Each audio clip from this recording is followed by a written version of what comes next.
નમસ્કાર, જય સ્વામી નારાયણ. વડતાલ મંદિર ધ્વજારોહણ પ્રથમ દિવસનું આખ્યાન તમે સાંભળ્યું. છેલ્લે વાત સામાન્ય રીતના સ્વભાવ પ્રકૃતિ વિશે આપણે અભ્યાસ કર્યો હતો.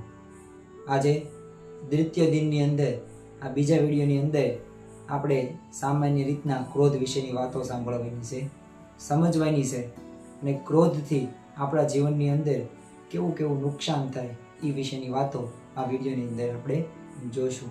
તો જોડાયેલ રહો આ ચેનલની અંદર અને આ વિડીયોની અંદર. તો ભગવદ્ ગીતાની અંદર બીજા અધ્યાયની અંદર શ્રી કૃષ્ણ ભગવાને લખ્યું કે ક્રોધાદ ભગવતી સમોહાત સ્મૃતિ વિભ્રમ સ્મૃતિ ભ્રંશાન બુદ્ધિ નાશો બુદ્ધિ નાશાત નશંતિ. એટલે કે શ્રી કૃષ્ણ ભગવાન કહે છે અર્જુનને કે ક્રોધ ઉત્પન્ન થાય એનાથી મોહ આવે છે, મોહથી સ્મૃતિનો નાશ થાય છે અને સ્મૃતિનો નાશ થાય એટલે બુદ્ધિનો પણ નાશ થાય છે. તો જો ક્રોધથી સામાન્ય રીતના આપણી બુદ્ધિનો નાશ થાય છે. અરે સાર અને અસારનો વિવેક નથી રહેતો. સારું કયું અરે ખોટું કયું આ વિવેક આપણે ચૂકી જઈએ છીએ. ઘણી વખત નાની નાની બાબતોની અંદર આપણે આપણા દ્રષ્ટિકોણો મંતવ્યો એવા જણાવીએ છીએ, એવી રીતના રજૂઆત કરીએ છીએ કે સામેવાળા વ્યક્તિને એમ લાગે છે કે આ વ્યક્તિ મને ખીજાય છે, જેથી એના પોતાના જીવનની અંદર એ વ્યક્તિ સુધારો કરી શકતો નથી. તો આવું તો આપણે ઘણી વખત ક્રોધના લીધે કરીએ છીએ. અને જો તમે અભ્યાસ પણ કર્યું કે ક્રોધે છે ને દુર્વાસાનું બગાડ્યું. સામાન્ય રીતના દુર્વાસા મુનિ ક્રોધ ના કહેવાય, એમ ક્રોધના લીધે જ એને આ દુઃખ એને સહન કરવું પડ્યું અને ક્રોધે જ બગાડ્યું. તો ક્રોધથી આટલી બધી આપણને નુકસાન પણ થાય છે. બીજું શ્રી કૃષ્ણ ભગવાને લખ્યું છે કે નરકના 3 દ્વાર કયા છે, સાંભળવા જેવા છે. નરકમાં જવાના 3 દ્વાર કયા? કામ, ક્રોધ, લોભ. કામ એટલે વાસના, આસક્તિ. ક્રોધ જેની વિશે આપણે વાત કરવી છે. અને ત્રીજું છે લોભ, એટલે કે માનવીએ બધી વસ્તુઓ પોતાની કરી લેવી, લઈ લેવી અથવા સંતોષી જીવન ન રાખવું. તો જો એમાં બીજા નંબરનો મુદ્દો કીધો નરકમાં જવાનું દ્વારનું, એમાં તો ક્રોધ. તો નરક એટલે અંતિમ સીમા, આમ કહેવાય ને આપત્તિઓની અંતિમ સીમા એટલે કે નરક. નરકમાં આપણને સારી રીતના કોઈ પણ પ્રકાર રીતના આપણને સારું ગમતું નથી અથવા ના રહી શકતા પણ નથી. તો જો મોક્ષના માર્ગમાંથી છે ને આપણું પતન કોણ કરે છે? આ બુદ્ધિનો નાશ થાય ત્યારે. કારણ કે ક્રોધ આવ્યો, સત્સંગમાંથી પાછા વળી ગયા. ક્રોધ આવ્યો, સંબંધ બગડી ગયા. ક્રોધ આવ્યો તો 5 વર્ષથી પ્રેમ કરો છો, 5 વર્ષથી જે સંબંધ હોય, માતા પિતા, પત્ની પતિ, ભાઈ બહેન, કાકા કાકી, મામા માસી, એક ક્રોધના લીધે એ સંબંધ રહ્યો ને એ તો વિનાશ જ થાય છે. પણ આપણે જે મોક્ષ માર્ગ રહ્યો ને એમાં પણ આ ક્રોધ પતન કરે છે. મહાભારતની અંદર પણ દુઃખનું કારણ કયું? ક્રોધ. ધૃતરાષ્ટ્રને પણ ક્રોધ આવ્યો, એના પુત્રો કૌરવો એ પણ એક ક્રોધના એના સમાત હતા. અને એના લીધે એની જે પ્રતિજ્ઞા હતી દુર્યોધનની કે 100 જેટલી અણી પણ જગ્યાઓ નહીં આપું, એ ક્રોધના આવેશમાં જ બોલેલો છે. તો મહાભારત પણ આના લીધે જ સર્જન થયું છે. હવે જો આ પુરુષનું છે ને ક્રોધ કરે છે હું, તો પુરુષનું જે ધૈર્ય રહ્યું ને, ધીરજ, એ ખાઈ જાય છે આ ક્રોધ. કારણ કે એક વખત ક્રોધ આવી ગયો એટલે તમારામાં જે પેશન્સ એટલે કે ધીરજ હતું એ ધીરજનો નાશ થઈ ગયો ક્રોધ આવવાથી.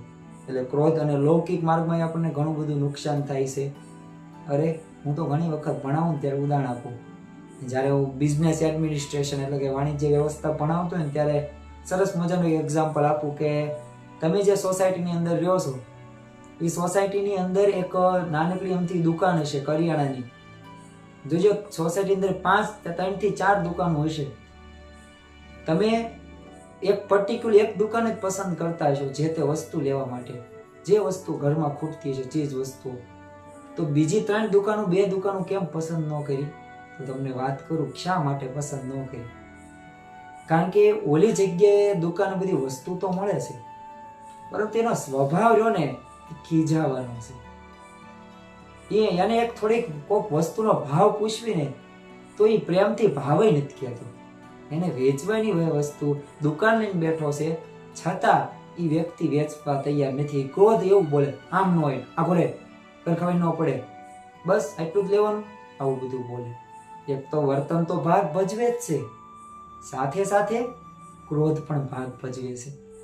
એટલે છે ને આના ઉપરથી સાર એટલો જ નીકળે કે તમારું વર્તન તો ધ્યાનમાં લેવાય જ છે, પણ તમે કેવું બોલો છો, એ બોલો છો એટલે સારું બોલો ક્યાંય પ્રશ્ન જ નથી ને, તો આખ્યાન કહેવાની મારી જરૂર જ નથી.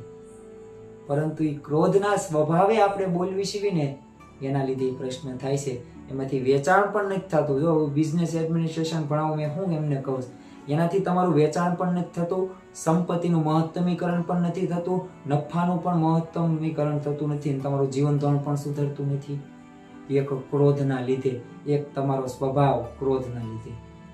તો જો લૌકિક રીતના આવું નુકસાન થાય જ છે, પણ આધ્યાત્મિક માર્ગની અંદર તો આપણો મોક્ષનો માર્ગ બગડે છે. આની સામે આપણે એ પણ જોયું, 2 ઉદાહરણ જોયું, અને મેં વિડીયો બનાવેલા જ છે. પ્લેલિસ્ટની અંદર જાઓ અને તમે સર્ચ કરો તો એક આપણે સંત તુકારામ, કેવા તુકારામ, પણ ટૂંકમાં વાત કરી, આપણે 1 મિનિટની અંદર વાત કરી. તુકારામ તો સામાન્ય રીતના ગામ લોકો હેરાન કરવા માટે એક રીંગણા બટેકાનો એક હાર પહેરાયો, ગધેડા ઉપર બેસાડ્યો, મુંડન કરાવ્યું અને આખા ગામમાં ફેરવ્યો. અરે તમને એક વાક્ય કહેશે ને તોય તમને ખોટું લાગી જાય છે, અને તમે 10 દિવસથી વ્યક્તિ સાથે તમે બોલતા નથી. અરે 3 ટાઈમ ખરખી રીતના જમતા પણ નથી. તો આમની સાથે તો આવું વર્તન કરવામાં આવ્યું, પણ છતાં અલમસ્ત આનંદી. અને ઘરે ગયા ત્યારે એમની પત્ની રડતા હતા, અને રડતા હતા એટલે કીધું કેમ રડો છો? એ કે કેવું તમારું અપમાન કર્યું. એટલે અપમાન ક્યાં કર્યું? આપણે 10 દિવસથી જમ્યા નથી, સારું શાક મરચું રોટલું ખાઈ દઉં, આ હાર હાલે, આ વ્યવસ્થિત આમ ધોઈ નાખ પાણીમાં, અને છે ને મસ્તીનો વઘાર લે રીંગણા બટેકાનો, અને મસ્તીનું શાંતિથી આપણે ખાઈ. અરે આપણી કેવી ગરીબ પરિસ્થિતિ છે, આપણી પાસે પૈસા નથી, એટલે જો મુંડન કરાવી નાખ્યું, હવે બસ 3-4 મહિના વાંધો નહીં આવે. અહીંથી વિશેષ વાત હું કરી, ક્રોધ નો આવ્યો, વિશેષ વાત સમજણની વાત કઈ કરી. અરે આપણા બેને જ્યારે મેરેજ થયા ને ત્યારે બધા લોકો છે ને કાં તો મોટરમાં બેસીને આવે, અથવા તો તમે ઘોડા ગાડી એમાં ઘોડા ઉપર સવારી કરીને આવે, અને બધાને હાથી ઉપર, પહેલાના જમાનામાં હાથી તે ઉપયોગ કરતા હતા, અને આખું આમ હાથી દળ હોય ને કાંઈ તમે સામે રીતના ઘોડા દળ, આવી રીતના બધા વરઘોડો લઈને આવે. તો મને મફતની અંદર આખા ગામની અંદર મારો વરઘોડો જોવા નીકળી ગયો.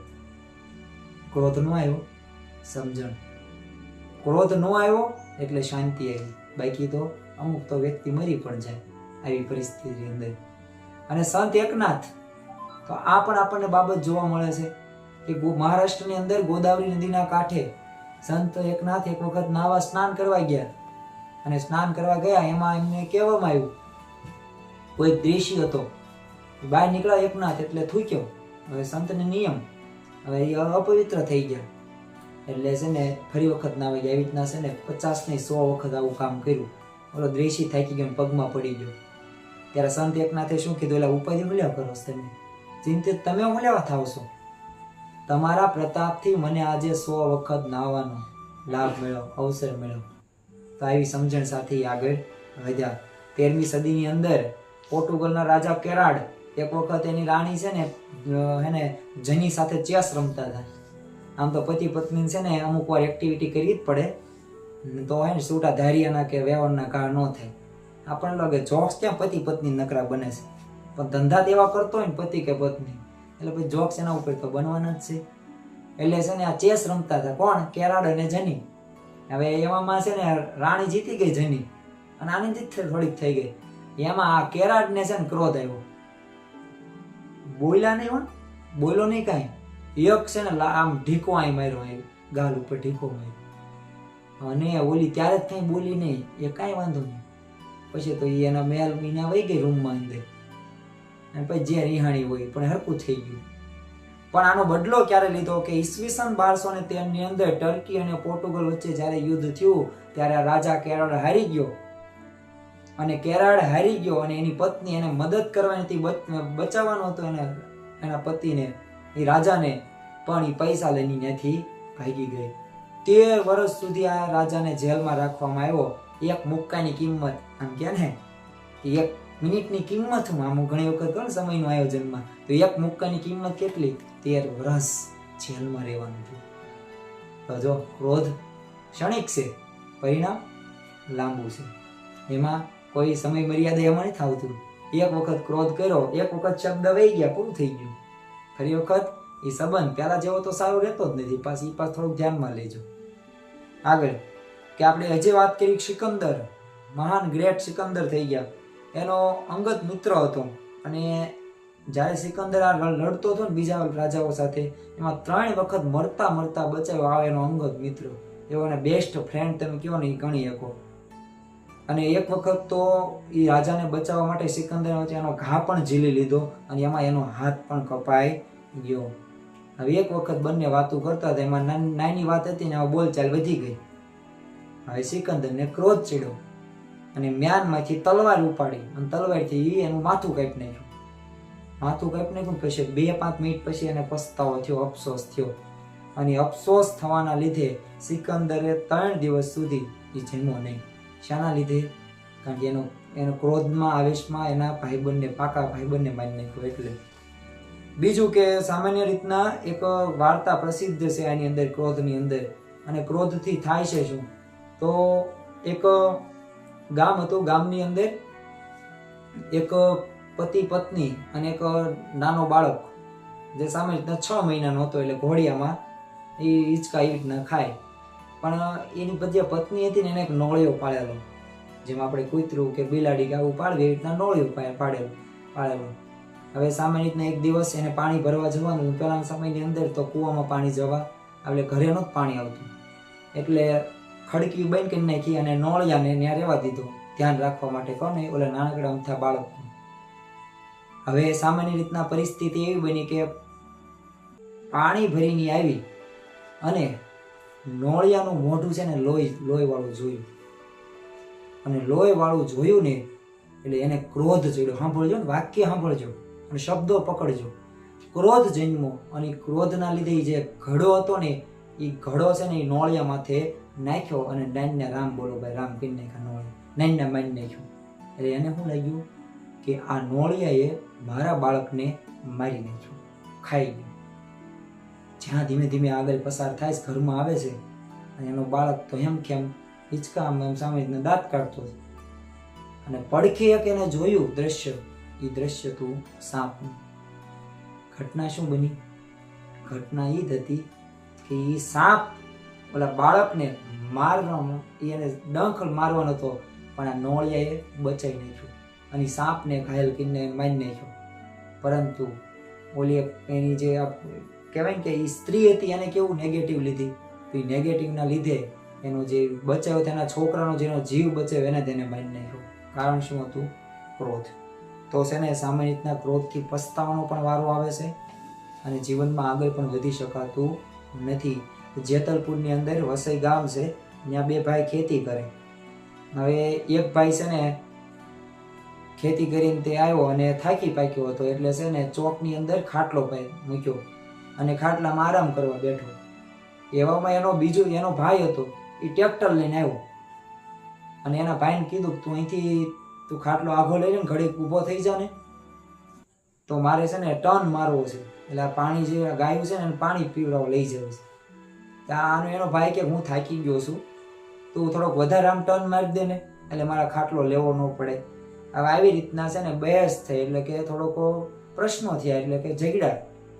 અને છેલ્લે ઓલાને એટલી બધી ક્રોધ ચડ્યો કે એ જે ટ્રેક્ટરના ટોલામાંથી એને ધાર્યું લીધું અને ધાર્યું લઈને એ ઝઘડ્યા અને એ જે ખાટલામાં હતો ને એને મારી નાખ્યો અને જ્ઞાનને રામ બોલો ભાઈ, રામ કરી નાખ્યો.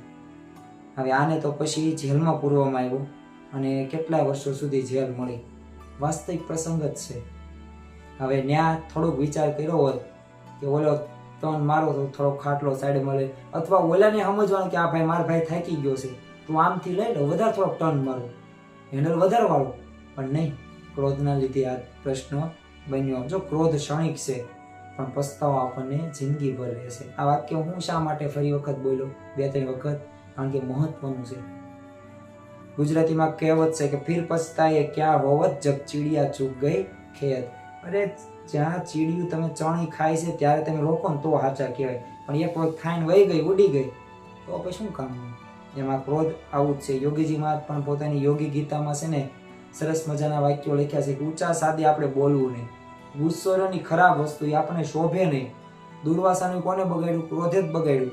અને બે વેણ કોક બોલી જાય આપણે સામે બોલવું, એને મારવા ઝઘડવા નહીં. બે વેણ કોક સામે બોલી જાય ને તો આપણે સહન કરવું, નમી દેવું, લેટ ગો કરવું અને એને દંડવત પ્રણામ કરવા. આવી સમજણ આપણામાં હશે ને તો એ વ્યક્તિ પ્રત્યેના સંબંધો આપણે વધારે વિકસિત થશે. આ તો સારી કલ્પના કરવી સામેવાળા વ્યક્તિ પણ પાછા આપણે પાસે એવું કરવું નથી, ને આ પ્રશ્ન મોટો થાય છે. એટલે આ એક મહત્વનું ગણી શકાય. અને હવે આવતીકાલે વડતાલ મંદિરમાં પ્રતિષ્ઠા કરવાની હતી અને ધજા બાબતે આવા મંગલમય વાતાવરણ બગડ્યું એના લીધે પણ પ્રશ્ન ગણ્યા થયા. તો આગળ આપણે છેલ્લે એક વાંચવી 2 મિનિટ. એવી રીતે વાદ થયો અઘાત, પહોંચી તે તો પ્રભુ પાસ વાત.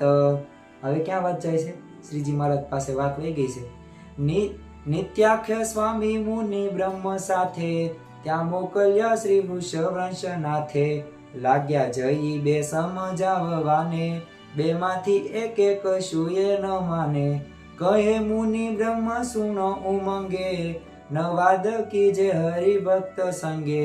નિત્યાનંદ સ્વામીને અને બ્રહ્માનંદ સ્વામીને હવે આ વાત શ્રીજી મહારાજ પાસે ગઈ ને એટલે શ્રીજી મહારાજે બ્રહ્માનંદ સ્વામીને નિત્યાનંદ સ્વામીને તૈયાર કર્યા કે તમે જાઓ અને ઓલા સુરતના વડોદરાના હરિભક્તોને સમજાવો અને આપણે પ્રતિષ્ઠા વ્યવસ્થિતના મંગલમય વાતાવરણ થાય.